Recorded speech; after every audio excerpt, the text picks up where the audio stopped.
आज बच्चों हम अपनी इस क्लास में पास्ट कंटिन्यूस टेंस का अध्ययन करते हैं। पिछली क्लास में आपने सिंपल पास्ट टेंस के बारे में जानकारी की थी। उसमें आपने पढ़ा था कि साधारण वाक्य में वर्ब की सेकंड फॉर्म का प्रयोग होता है। नेगेटिव और इंटेरोगेटिव सेंटेंस में हेल्पिंग वर्ब डिड का प्रयोग किया जाता है। आओ हम इस टेंस के बारे में जानकारी करते हैं। क्या इसकी क्या पहचान है, इंग्लिश में आने वाले कौन से शब्द हैं, इसके क्या रूल हैं और इस प्रकार के वाक्य कैसे बनाए जाते हैं, क्या पहचान होती है। तो देखो, इस पास्ट कंटिन्यूस टेंस में यानी इस टेंस में क्या होता है, हिंदी के वाक्य के अंत में रहा था, रही थी, रहे थे आदि शब्द आते हैं। यानी ये वाक्य जो होते हैं ये हमें भूतकाल में किसी कार्य के जारी रहने की सूचना देते हैं। जिस प्रकार आप बोलेंगे कि मैं जब स्कूल आया तो मेरी माताजी खाना बना रही थी, तो इस वाक्य से हमें क्या सूचना मिल रही है कि जब आप स्कूल आए थे उस समय खाना बन रहा था। तो ये हमें भूतकाल में कोई भी कार्य जारी रहने का संकेत देते हैं। इसमें एडवर्ब क्या होते हैं, इस कार्य में इंग्लिश में आने वाले जो एडवर्ब होते हैं वो होते हैं इन दोज डेज, यानी उन दिनों में। प्रेजेंट कंटिन्यूस टेंस में this days, this time, at this time ऐसे शब्द आते हैं। इसमें in those days, at that time, at that moment, यानी इस प्रकार के एडवर्ब होते हैं जिससे हम पहचान कर सकते हैं कि ये वाक्य जो हमारे पास्ट कंटिन्यूस टेंस के होते हैं। तो आओ हम पास्ट कंटिन्यूस टेंस के रूल के बारे में जानते हैं। इसका पहला रूल है, इसमें वर्ब की आईएनजी फॉर्म का प्रयोग होता है। हाँ, इसमें वर्ब की आईएनजी फॉर्म का प्रयोग होता है। आप कहेंगे कि प्रेजेंट कंटिन्यूस टेंस में भी वर्ब की आईएनजी क्रिया का फॉर्म का प्रयोग होता था। इसमें क्या होता है कि हेल्पिंग वर्ब वाज और वर आ जाती है। प्रेजेंट कंटिन्यूस टेंस में is, are, am helping verb आती है। इसमें वाज और वर हेल्पिंग वर्ब आती है और वर्ब की फर्स्ट फॉर्म के साथ आईएनजी जुड़ा रहता है। तो इसमें पहला रूल हमारा क्या है, वर्ब की आईएनजी फॉर्म का प्रयोग होता है। और दूसरा रूल है हमारा ही, शी, इट, ये जो सिंगुलर प्रोनाउन होते हैं या फिर एकवचन कर्ता हो तो इसके साथ हेल्पिंग वर्ब हम वाज का प्रयोग करते हैं। यानी एक वचन कर्ता के साथ हम वाज हेल्पिंग वर्ब का प्रयोग करते हैं। और यू, वी, दे ये प्रोनाउन हो यानी बहुवचन हो और कोई बहुवचन कर्ता हो तो उसके साथ हम हेल्पिंग वर्ब वर का प्रयोग करते हैं। किसका प्रयोग करते हैं, हेल्पिंग वर्ब वर का प्रयोग करते हैं। और इसके नेगेटिव सेंटेंस में हेल्पिंग वर्ब वाज और वर के ठीक बाद नोट का प्रयोग हो जाता है। यानी कर्ता जब एक वचन होगा तो आप वाज लगाएंगे वाक्य में, और जब कर्ता बहुवचन होगा तो वाक्य में आप वर हेल्पिंग वर्ब लगाएंगे। तो उसके ठीक बाद में हम नोट का प्रयोग कर देते हैं तो हमारा नेगेटिव वाक्य बन जाता है। और इंटेरोगेटिव सेंटेंस में यानी प्रश्नात्मक वाक्य में हमारी हेल्पिंग वर्ब जो वाज और वर होती है वो सब्जेक्ट के यानी कर्ता के पहले हम उसको रखते हैं, पहले लगाते हैं। और वाक्य के अंत में हम प्रश्नवाचक चिन्ह का निशाना लगा देते हैं। ये विशेष याद रखने योग्य बात होती है। तो आओ सबसे पहले हम अफर्मेटिव सेंटेंस के पैटर्न और वाक्य के द्वारा हम इसे समझते हैं।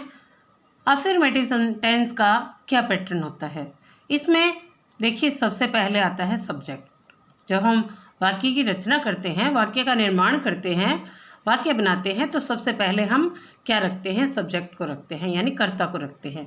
और उसके बाद में हम वाज और वर, जो भी हमारे कर्ता होता है उसके अनुसार हम वाज और वर का प्रयोग करते हैं। हेल्पिंग वर्ब वाज और वर लगा देते हैं और उसके बाद में हम वर्ब की फर्स्ट फॉर्म के साथ आईएनजी जोड़ते हैं, या ये कहें कि वर्ब की आईएनजी फॉर्म का प्रयोग होता है।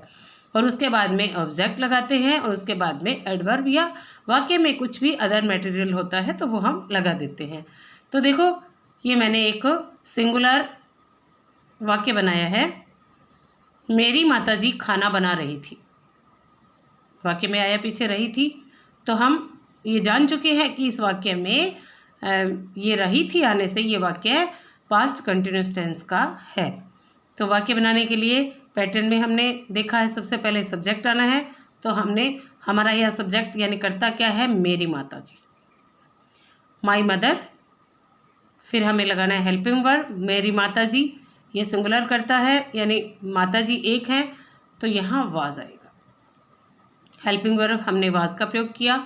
और कुक यानी भोजन बनाना, पकाना, आप कुछ भी कह सकते हैं, ये फर्स्ट फॉर्म होती है कुक की, और इसके साथ में हमने जोड़ा ING। और भोजन बनाना या खाना बनाने की अंग्रेजी होती है फूड। ऑब्जेक्ट यानी कर्म हमारा क्या है, फूड, भोजन। तो वाक्य बना हमारा my mother was cooking food, मेरी माताजी खाना बना रही थी। अब देखो ये था सिंगुलर वाक्य। एक इसी प्रकार हम बनाते हैं प्लूरल का। तुम तेज़ दौड़ रहे थे वाक्य आया है, तो इसका मतलब ये पास्ट कंटिन्यूस टेंस का वाक्य है।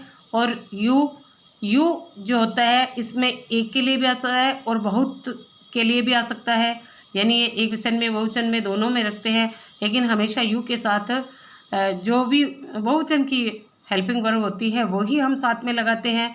तो यहाँ यू के साथ वर आएगा, यू वर रन यानी होता है दौड़ना, जिसमें हमने ING जोड़ा है। और आपने ING वाली फॉर्म जब पढ़ी थी वर्ब की तो उसमें आपने देखा था कि पीछे ये कोई व्यंजन हो और उससे पहले स्वर होता है, तो ING लगाने के लिए हम क्या करते हैं, लास्ट वाले अक्षर को डबल करते हैं। जैसे स्विम में है SWIM में भी हम डबल M कर देते हैं, इसी प्रकार रन में भी जब ING जोड़ते हैं तो डबल N हो जाता है। तो वाक्य बना यू वर रनिंग फास्ट यानी तेज दौड़ रहे थे। क्योंकि वैसे देखें तो वाज का अर्थ होता है था और वर का अर्थ है थे। यू वर रनिंग फास्ट, तुम तेज दौड़ रहे थे। वाक्य क्या बना, तुम तेज दौड़ रहे थे, यू वर रनिंग फास्ट। तो अब हम देखते हैं नेगेटिव सेंटेंस। इसका पैटर्न पढ़ते हैं। सबसे पहले नेगेटिव सेंटेंस में सबसे पहले सब्जेक्ट आता ही है। कोई भी वाक्य जब हम बनाते हैं तो सबसे पहले सब्जेक्ट ही आता है। उसके बाद में फिर हम हेल्पिंग वर्ब लगाते हैं, वाज या वर, और उसके जस्ट बाद हम क्या लगा देते हैं, नोट में।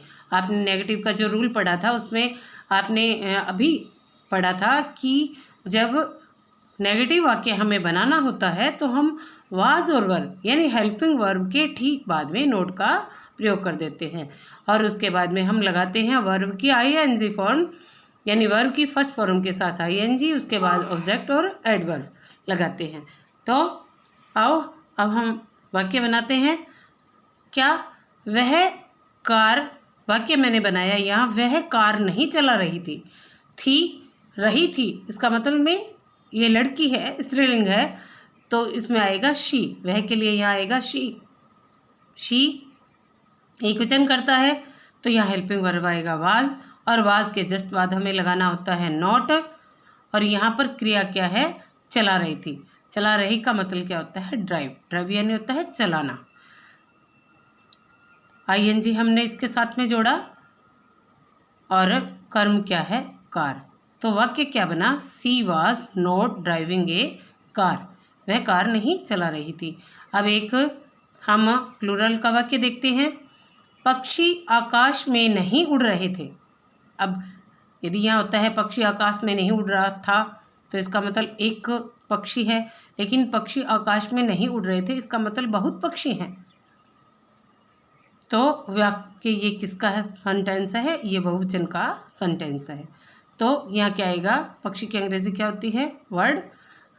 हमें बहुवचन बनाना है यहाँ, द वर्ड्स, और बहुवचन के साथ में हेल्पिंग वर्ब आएगा वर, उसके ठीक बाद में लगेगा नॉट। उड़ने की अंग्रेजी होती है फ्लाई, यानी क्रिया हमारी क्या है यहाँ, फ्लाई, जिसमें हमें ING जोड़ना है। और आकाश की होती है स्काई, और ये द हमने यहाँ आर्टिकल लगाया। तो वाक्य क्या बना, the words were not flying in the sky, पक्षी आकाश में नहीं उड़ रहे थे।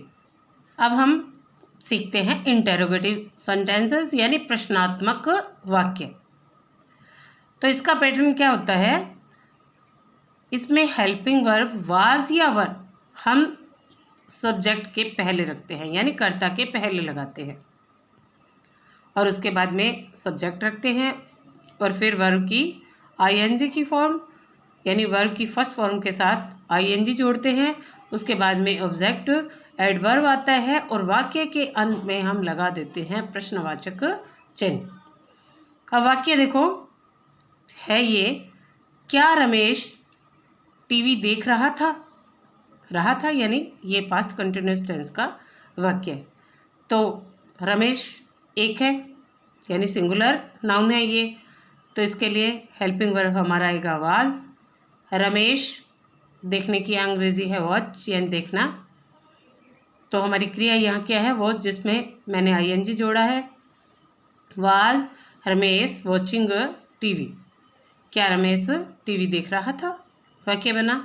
अब देखो दूसरा वाक्य एक हम प्लूरल का बनाते हैं, क्या वे चाय पी रहे थे, वे की अंग्रेजी होती है दे, ये बहुवचन का प्रोनाउन आप देख रहे हैं, दे यानी वे, इसमें बहुत सारे होते हैं, तो इसके लिए हेल्पिंग वर्ब आएगा वर, जो सब्जेक्ट के पहले रखते हैं, क्योंकि इस वाक्य में सब्जेक्ट यानी कर्ता हमारा क्या है, वे, तो सब्जेक्ट से पहले क्या आएगा, हेल्पिंग वर्ब।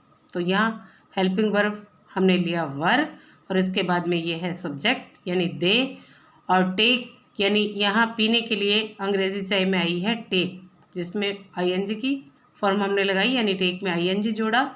और ये आपने वर्ब की जब आपने फॉर्म में पढ़ी थी उसमें देखा था कि कम है, टेक है, इसमें हम जब आईएनजी जोड़ते हैं तो ई हट जाता है, तो इसकी स्पेलिंग क्या बनेगी, TAKING टेकिंग, और टी यानी होती है चाय। तो वाक्य क्या बना, ये हमारा वर दे टेकिंग टी, क्या वे चाय पी रहे थे। तो देखो बच्चों, प्रेजेंट कंटिन्यूअस टेंस और पास्ट कंटिन्यूअस टेंस में अधिक अंतर नहीं होता है, इनमें हेल्पिंग वर्ब का ही अंतर रहता है ज़्यादा, क्योंकि उसमें हेल्पिंग वर्ब आता है इज, आर, एम, आई के साथ एम आ जाता है, सिंगुलर नाउन होता है तो इज आ जाता है, और प्लूरल सेंटेंस कोई होता है नाउन होता है तो उसके साथ में आर आ जाता है। और इसमें हेल्पिंग वर्ब क्या होता है, वाज या वर आ जाता है, और ये वाक्य लगभग एक जैसे ही बनते हैं। इस तरह आज आपने पास्ट कंटिन्यूअस टेंस का अध्ययन किया। अब तक आप पास्ट सिंपल टेंस का और पास्ट कंटिन्यूअस टेंस का, उधर आप प्रेजेंट सिंपल और प्रेजेंट कंटिन्यूअस टेंस, इन चारों टेंसों का अध्ययन किया। आशा है मुझे आपके टेंस अच्छे से समझ में आ रहे होंगे। आपकी बुक में प्रत्येक हमारे जो टेंस है, यानी तीनों प्रकार के जो टेंस है, जो प्रेजेंट टेंस है, पास्ट है, फ्यूचर है, इनके दो दो ही भागों के बारे में वर्णन है, तो मैं आपको इन दोनों के बारे में ही समझा रही हूँ। अब आगे वाले क्लास में आपको मैं फ्यूचर टेंस के बारे में जानकारी दूंगी।